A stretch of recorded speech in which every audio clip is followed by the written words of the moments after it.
ഓം ശ്രീനാരായണ പരമഗുരവേ നമഃ. ഓം ശ്രീ ശാരദാംബികായൈ നമഃ. ശ്രീ ഗുരുവും ശ്രീ ശാരദയും എന്ന നമ്മുടെ കുടുംബ കൂട്ടായ്മയിലെ എല്ലാ ആത്മമിത്രങ്ങൾക്കും എൻ്റെ വിനീത നമസ്കാരം. ചതയം മുതൽ ചതയം വരെ ഗുരുദേവ കൃതികളിലൂടെയും ഗുരുദേവ ചരിതങ്ങളിലൂടെയുമുള്ള ഒരു സഞ്ചാരമാണല്ലോ നമ്മൾ നടത്തിക്കൊണ്ടിരിക്കുന്നത്. ഇന്ന് നമുക്ക് ക്ഷേത്രങ്ങളെക്കുറിച്ചുള്ള സന്ദേഹത്തെക്കുറിച്ച് നോക്കാം. ക്ഷേത്രങ്ങൾ ധാരാളമായി സ്ഥാപിച്ചു കഴിഞ്ഞു. പ്രതിഷ്ഠാ കർമ്മങ്ങളിലും ഉത്സാഹമായി പങ്കുകൊണ്ടു. ക്ഷേത്രങ്ങൾ എങ്ങനെയിരിക്കണം, ക്ഷേത്ര പരിസരങ്ങൾ എങ്ങനെയിരിക്കണം, ക്ഷേത്രഭരണം എങ്ങനെയിരിക്കണം മുതലായ കാര്യങ്ങളെക്കുറിച്ച് സന്ദർഭം കിട്ടിയപ്പോഴെല്ലാം അനുയായികളെ വേണ്ട തരത്തിൽ ഉദ്ബോധിപ്പിക്കുകയും ചെയ്തു മഹാഗുരു. ക്ഷേത്രങ്ങൾ കേന്ദ്രമാക്കി സമുദായ മധ്യത്തിൽ വരുത്തേണ്ട വമ്പിച്ച ധാർമ്മിക നവീകരണത്തെക്കുറിച്ചും യുക്തമായ സൂചനകൾ നൽകാൻ ഗുരു ഒരിക്കലും മറന്നിരുന്നില്ല. എങ്കിലും സ്വാമി ഭക്തന്മാർ സ്വാമി ആഗ്രഹിച്ച തരത്തിൽ മാറ്റത്തിന് വിധേയരായില്ല. മാറ്റമെന്ന് പറഞ്ഞാൽ കാഴ്ചപ്പാടിലും സമീപനത്തിലുമുള്ള മാറ്റമെന്നർത്ഥം.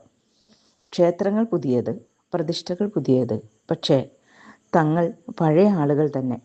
അവരുടെ പ്രവൃത്തികൾ എപ്പോഴും വിളംബരം ചെയ്തത് ഈ ദുഃഖസത്യമായിരുന്നു. മഹാത്മാക്കൾ ആരും തന്നെ ഈ ലോകത്തിൽ ഇന്ദ്രജാലങ്ങൾ കാട്ടിയിട്ടില്ല. അവരുടെ ജീവിതങ്ങൾക്ക് അത്ഭുതത്തിൻ്റെ പരിവേഷമുണ്ടെന്നുള്ളത് സത്യം. സഹജാതരെ വശീകരിക്കാനും ആജ്ഞാവിധേയരാക്കാനുമുള്ള അയസ്കാന്ത ശക്തി അവർ പ്രദർശിപ്പിക്കുന്നു എന്നതും സത്യം. എങ്കിലും ആ സഹജാതരെ തങ്ങൾ ഉദ്ദേശിക്കുന്ന ധാർമ്മിക നിലവാരത്തിലേക്ക് എളുപ്പത്തിൽ ഉയർത്താൻ അവർക്ക് ആർക്കും കഴിഞ്ഞിട്ടില്ല. അവരുടെ ആദർശങ്ങൾ സാവധാനത്തിൽ തലമുറകളിലൂടെ മനുഷ്യ മനസ്സുകളിൽ സംക്രമിക്കുമ്പോൾ മാത്രമേ ചെയ്യുന്നുള്ളൂ. സാധാരണഗതിയിലുള്ള മനുഷ്യ സ്വഭാവത്തിൻ്റെ ശോചനീയമായ അവസ്ഥയെയാണ് ഇത് തെളിയിക്കുന്നത്. അല്പസമയം കരപറ്റി നിന്നതിന് ശേഷം തക്കം നോക്കി വീണ്ടും പഴയ അനാചാരത്തിൻ്റെ വാവിയിലേക്ക് കുണുങ്ങിപ്പോകുന്ന അരയന്നപ്പിടയാണത്. ആ അവസ്ഥ കണ്ട് എല്ലാ മഹാത്മാക്കളും ദുഃഖിച്ചിട്ടുണ്ടാവണം. ആ ദുഃഖം അവരെ ഒരിക്കലും കീഴ്പ്പെടുത്താറില്ലെന്ന് മാത്രം.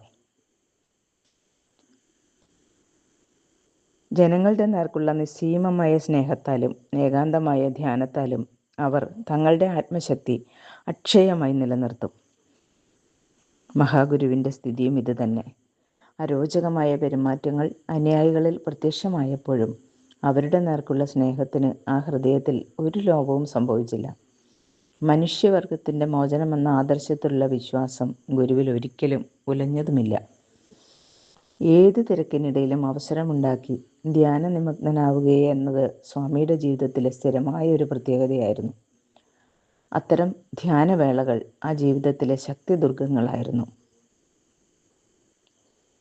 ആ രീതിയിൽ ആത്മശക്തി നേടുന്നതിനും അതിലൂടെ പവിത്രീകൃത ആത്മാക്കളാകുന്നതിനും മനുഷ്യർക്ക് ഉപകരിക്കുന്ന സങ്കേതങ്ങളായാണ് ഗുരു ക്ഷേത്രങ്ങളെ കണ്ടത്.